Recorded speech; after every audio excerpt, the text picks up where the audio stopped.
Y ahora queremos invitar a la doctora Leila Gómez de la Universidad de Colorado en Boulder.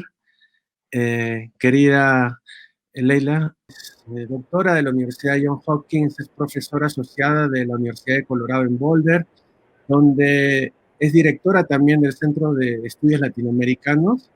Ella es becaria de la Fundación Humboldt y una especialista en Humboldt, en Darwin y en muchos temas relevantes de la literatura latinoamericana y de World Literature, la literatura mundial. Ella tiene un sitio en Medium que se llama Tucumanita, Visitas sin Casas de Escritores, donde ella nos comparte ese amor por la escritura, ese amor por los escritores y las obras tan necesarias en este momento crucial de la humanidad. Eh, y también quiero introducir un poco el tema del que nos va a compartir ella. La época de Hölderlin es una época donde también coexistió Alexander von Humboldt, Wilhelm von Humboldt, Schelling, Hegel. Era una época muy crucial en la humanidad en el sentido de las relaciones, ¿no? Las interrelaciones y así como de alguna manera comienza Wilhelm a investigar en el sánscrito y las conexiones con el alemán y crear todos estos árboles, conexiones de conocimiento, del cual también Hölderlin ha bebido.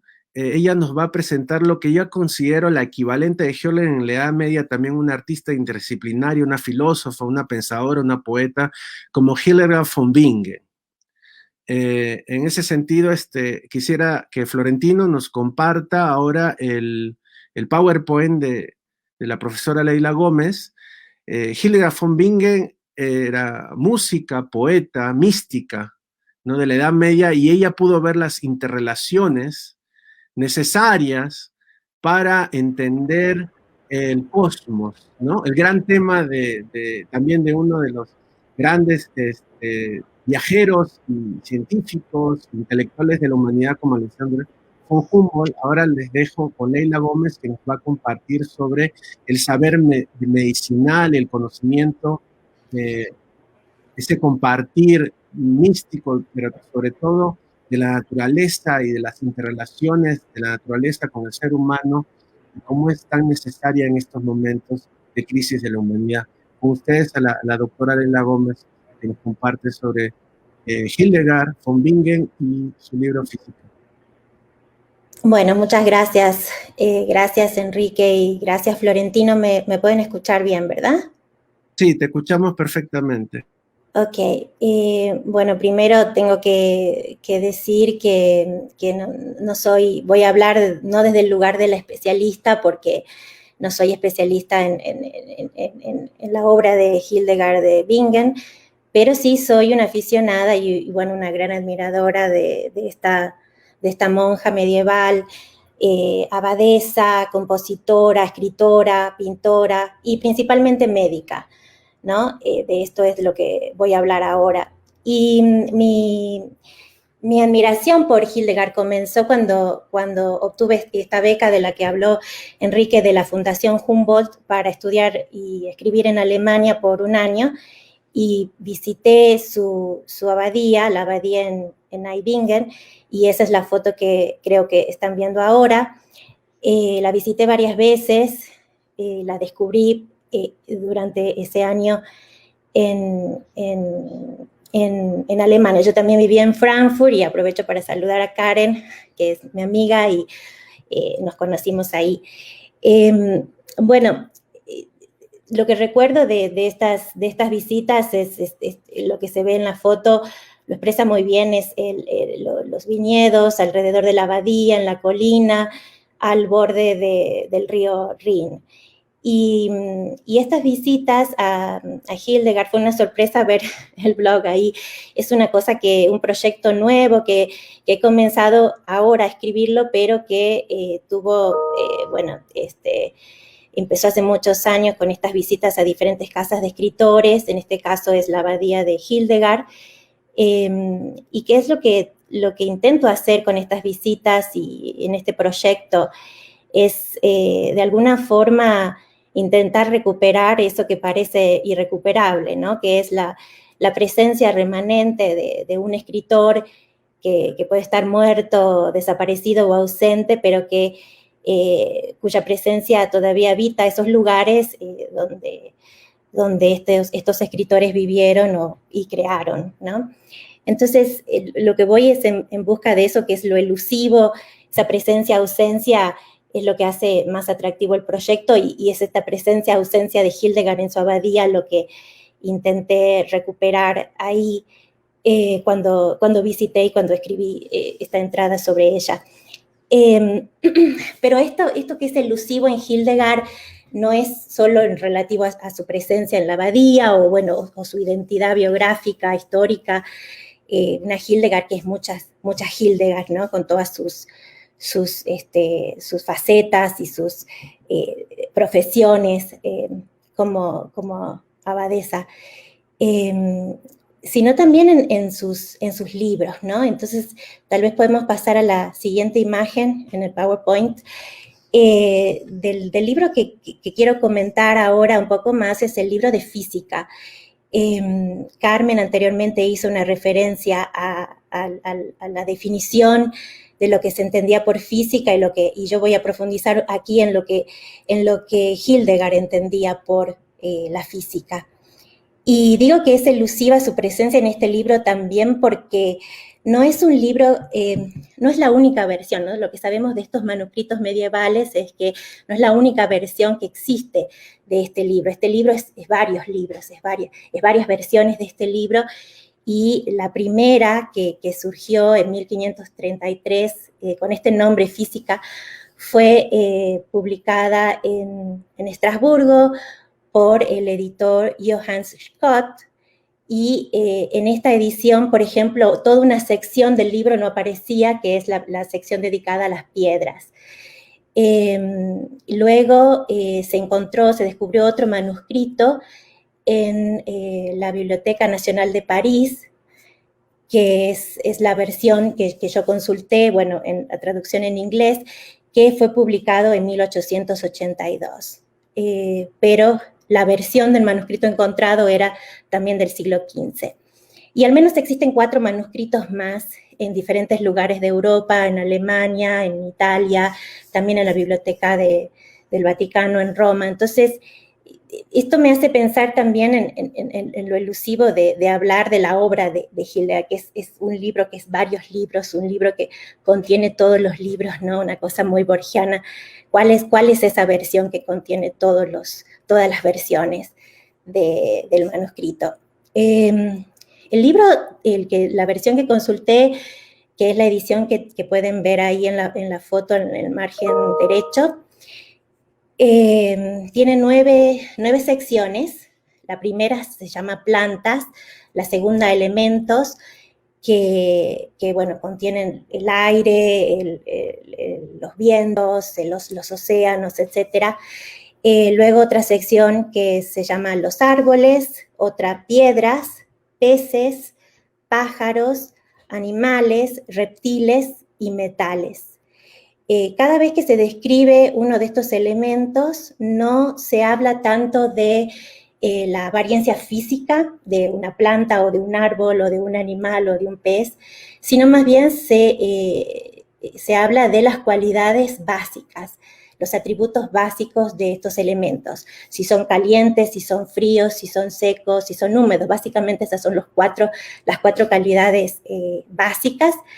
Y el objetivo es destacar el poder secreto de cada criatura, ¿no? Para el servicio del ser humano, para la salud del ser humano, y como revelación del poder divino. Y estas enfermedades y curas están relacionadas con estas cualidades porque lo que se intenta lograr en la salud de cada ser para mantener la salud es mantener ese balance de esas 4 cualidades, ¿no? Lo caliente, lo frío, lo seco, lo húmedo. Cuando hay una cualidad que destaca más o predomina, es cuando aparece en este desbalance, es cuando aparece la enfermedad, ¿no? Entonces, por eso para Hildegard, en cada descripción de cada elemento es importante destacar estos atributos, porque son atributos de la salud.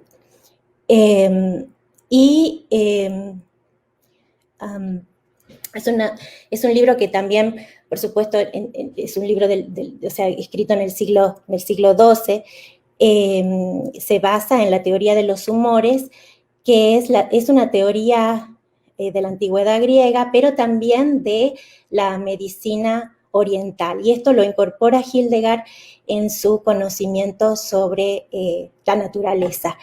Y no solo esto, también incorpora el conocimiento tradicional de las monjas, las mujeres, los campesinos, una medicina tradicional y folclórica, digamos así. Pero, por supuesto, cuando ella habla de estos elementos y cuando ella describe la motivación para la escritura de estos textos, ella reconoce que han sido revelaciones, un conocimiento de la revelación divina. Pero si nosotros queremos leer este libro y tratar de hacer una receta para curarnos de algún mal, bueno, no sirve porque no están las medidas, no hay las proporciones, ella realmente no está dando recetas, sino está más bien describiendo un conocimiento.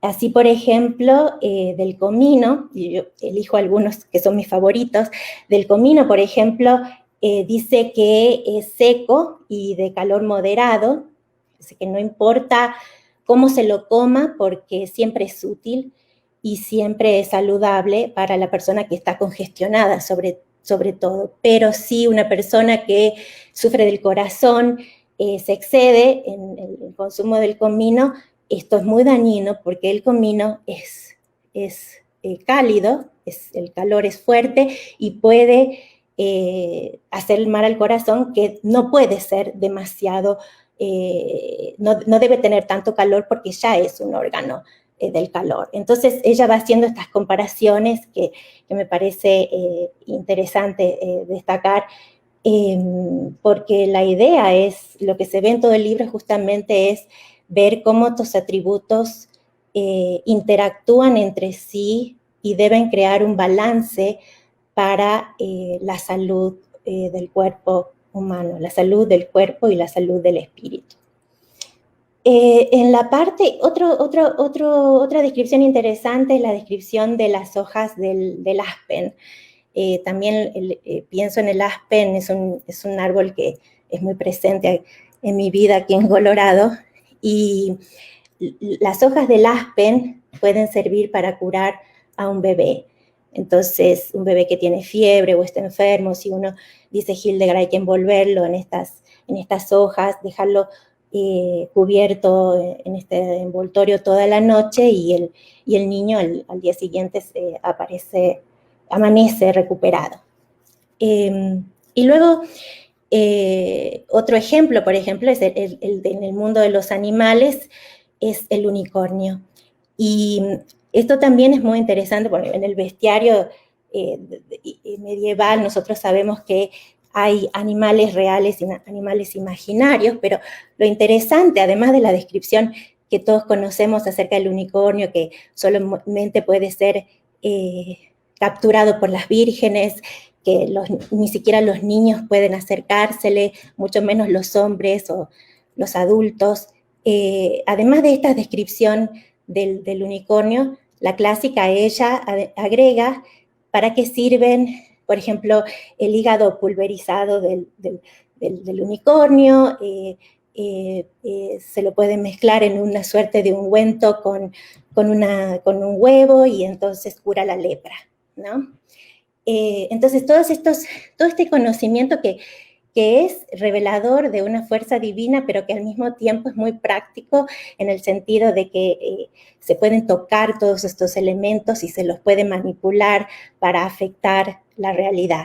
Esto es algo que lo veo muy presente en todo el libro, porque de lo que Hildegard propone, y en realidad, bueno, otros críticos y estudiosos de Hildegard lo han dicho, es este concepto del viriditas, ¿no? En latín, que significa verde o vida, es la fuerza verde que genera y regenera la vida y que habita en cada planta, en primer lugar, pero este mismo concepto de las plantas y el viríditas de las plantas, Hildegard lo atribuye a los humanos y a todos los seres. Entonces, todos nosotros tenemos esta, o estamos habitados por esta fuerza verde generadora y regeneradora de vida y de sanación.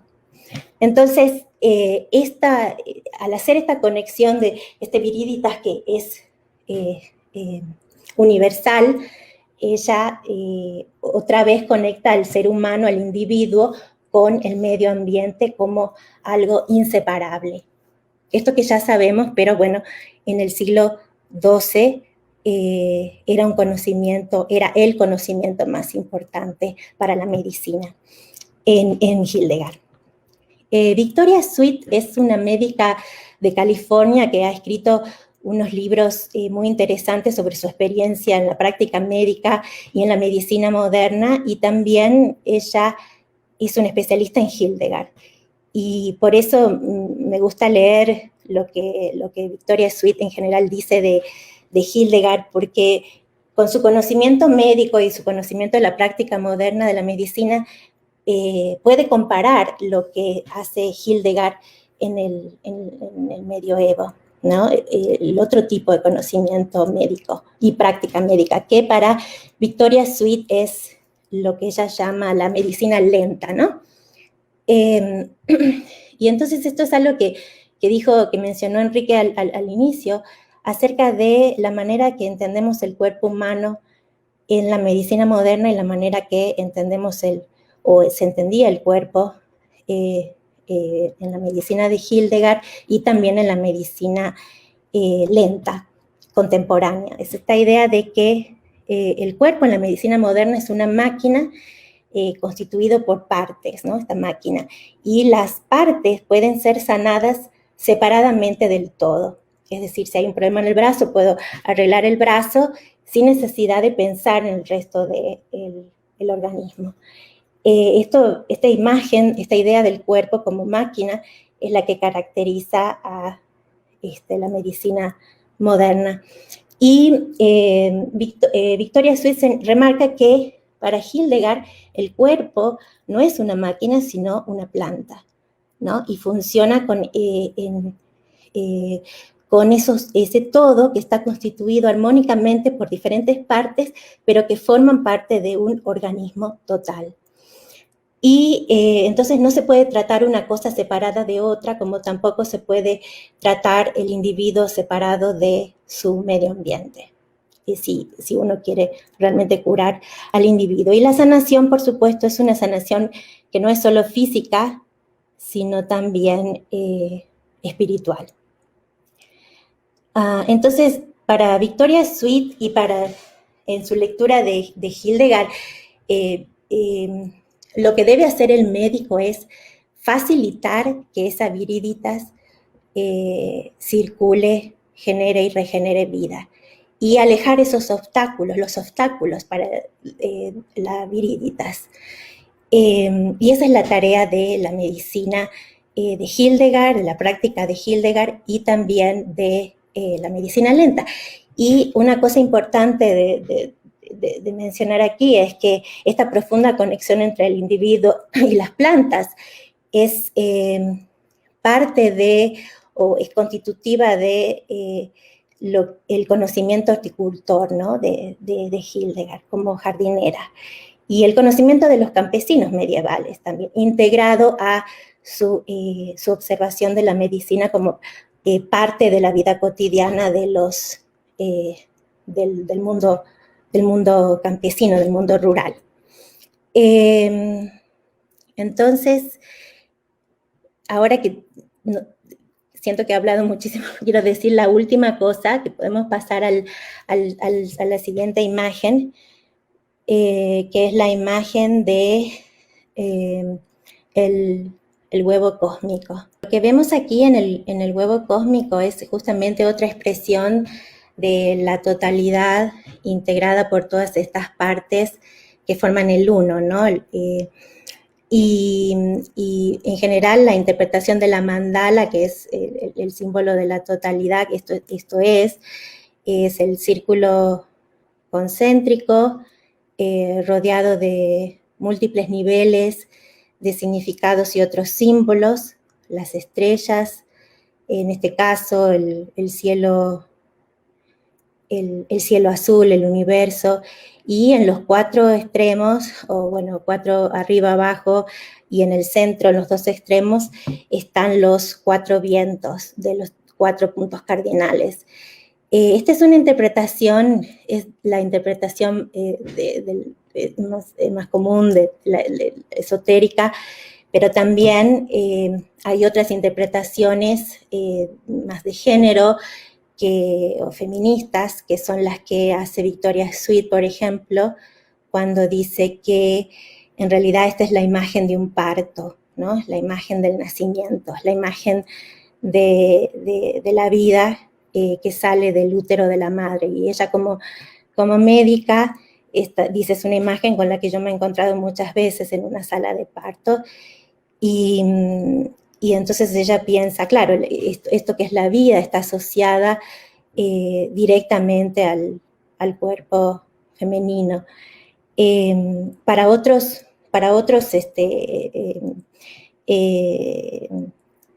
interpretadores, críticos de la obra de Hildegard, esto, por ejemplo, también es una visión de producto ocasionada por un tumor cerebral, porque nosotros sabemos que un libro muy famoso de Oliver Sacks sobre los tumores cerebrales y la aproximación de los tumores a la vida moderna, a la medicina, de la medicina moderna, justamente él es uno de los expertos y analiza estos dibujos dentro de esta lógica.